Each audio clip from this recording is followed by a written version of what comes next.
Fellow Biafrans, do not be surprised, marveled, or shocked if you see the headline, Simon Ekpa have pied over 35,000 people within the space of 4 years. From 2021 down to 2024. Sorry, from 2020 down to 2024. Don't be surprised, just to get your attention to watch this video. At least for you to help me to share this message to the world. Let me just read the message I want you to share to the world.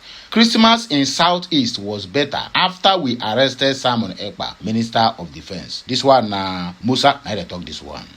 We said this in earlier. Now you are telling us now because Simon Ekpa was arrested. That was why the insecurity reduced. Then why do you imprison Mazi Nnamdi Kanu? If Simon Ekpa is the reason why we have insecurity in the Southeast, that is a very simple question. That is number one.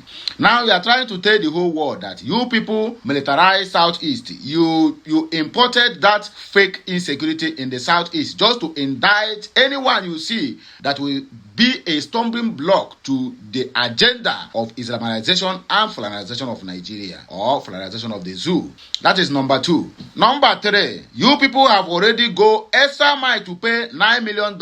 But I tell you for free of charge. That discussion that they had the other day with Raymond President, Ted Cruz President, Mike Arnold President, and many other Republicans who stand with the agenda, or rather who stand with that truth, Christian genocide in Nigeria, they say that even if you like, you should pay $90 million. It's not going to stop them from what they are going to do in Nigeria. So Christopher Musa now have already told the whole world that yes, they militarized Southeast. In fact, they declared the asymmetric warfare on the people of Biafra land simply because they want Simon Ekpa and Nnamdi Kanu to be jailed. Because these two guys have stood their ground. You can imagine that intellect meet with a warlord. Simon Ekpa is a military, not Nigerian military, not Chakakbu military that work with sophisticated weapons. Imagine when Simon Ekpa and Nnamdi Kanu is out and they stand together side by side to agitate for this Biafra. You understand me? To agitate for this Biafra. Imagine where we will be by now. One day, the whole country is now will be singing Biafra national anthem. So you can as well agree with me that Musa have spilled the beans. This one is directly or indirectly an indictment to them that call themselves security agents and also to the government of the zoo. They don't know. We know. You know, they pay 9 million and the people they pay the 9 million came out and blow the whistle and said, these people pay us so that we can close our mouth on the Christian genocide in Nigeria. They think they are dealing with Tomoto show. On a lie. Anyway, my people are here, we test this news. So I beg, help me to share this message. Let it go viral. Let the whole world know that these people have started their open confession. They have started to sing. We are waiting for them. Okay, US to spend 587 billion naira on counterinsurgency operations in Nigeria. Others in 2026. That brings me to the question I asked before on my previous publications. Is US really fighting for us, or are they truly there for their own personal interests? It's left for them to answer us because we are all ears. We are waiting to hear what they will say. Another one is said, court frees Malami, but the ex-Attorney General of the Federation prefers to remain in prison. He gives reason. From AGF, Minister of Justice to ex-convict.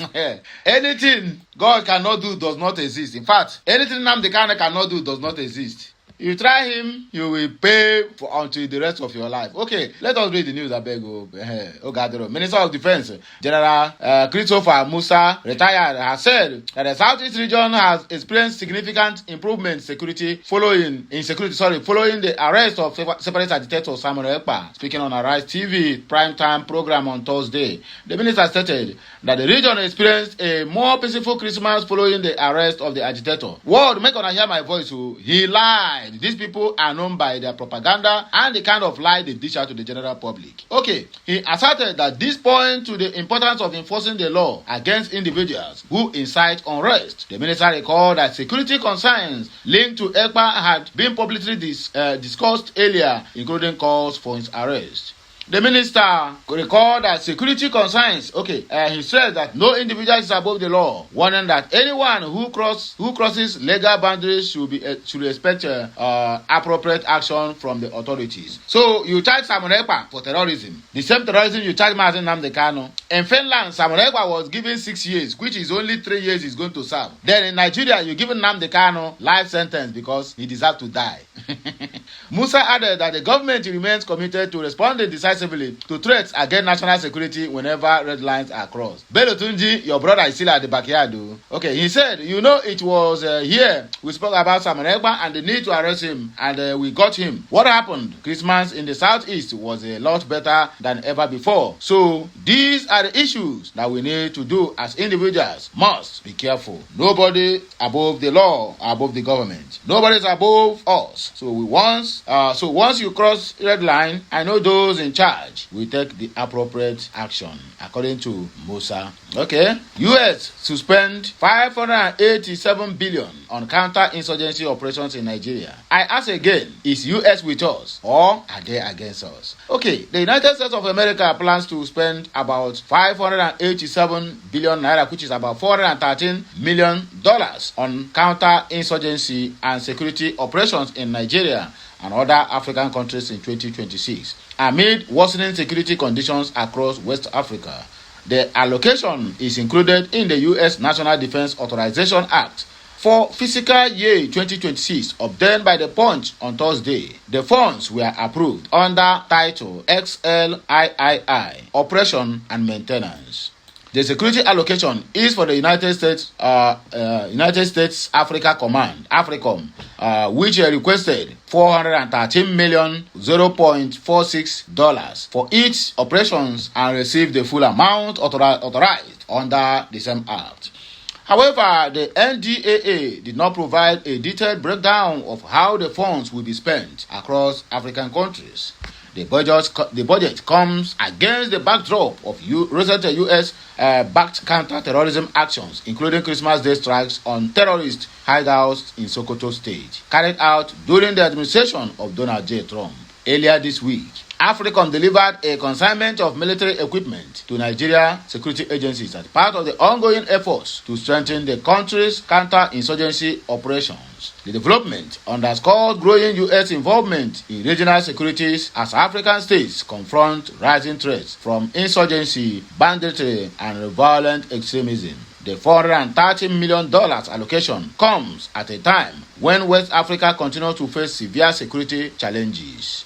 In Nigeria, insurgency persists in the northeast, while banditry remains rampant in the northwest. In addition, piracy and maritime crimes continue to threaten stability in the Gulf of Guinea. Elsewhere, Mali remains under sustained attack by jihadist groups, while northern Benin Republic has witnessed a spillover of violence across the Sahel region. The NDAA 2026 is a wide-ranging legislation that outlines U.S. defense policy, prioritizes and authorizes $901 billion in annual military spending, including a 4% pay rise for the U.S. troops. 4% pay rise. Okay, the act was signed into law by President Donald J. Trump on December 18th of 2025. Marking the 65th consecutive annual defense authorization by the United States of America. Other commands and activities listed under the operation and maintenance category of the NDAA include the United States European Command with a $385.744 million budget, the United States Southern Command with $224.971 million, U.S. Forces Korea with $77.049 million allocation, and so on and so forth. Okay, moving to the last phase of the message. Court frees Malami, but the ex-AGF say, I'm not going anywhere. Say, now here, me, I want to stay. A former Attorney General of the Federation and Minister of Justice, Malami, has met all the bail conditions imposed by the federal government, or rather Federal High Court in Abuja, but has declined to leave the Kuje Correctional Center over fears of being immediately arrested by operatives of the Department of State Service, DSS. Nigeria News understands. Justice Emeka Nwite had last Wednesday granted Malami, his wife and son bail after approving their release from custody. Fear of arrest. Despite fulfilling the conditions for his release, Sahara Reporters publication claimed that the former minister chose to remain in custody, citing concerns that DSS operatives might take him into fresh detention once he steps out of the correctional facility.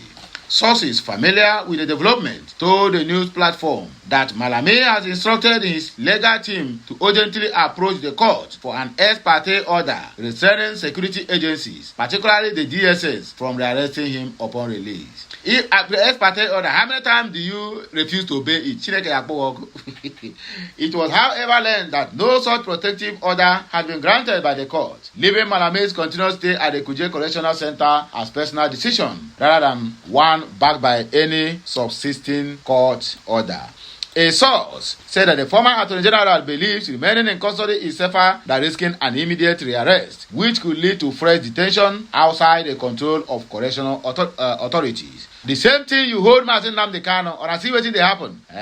Karma is at work. Nigerians report that Justice Wite granted Malami, his wife and son bail in the sum of 500 million naira each, with strict conditions attached. The judge ruled that each defendant must produce 2 sureties in like sum, with the sureties owing landed property in Aso Maitama or Gwarimpa areas of Abuja.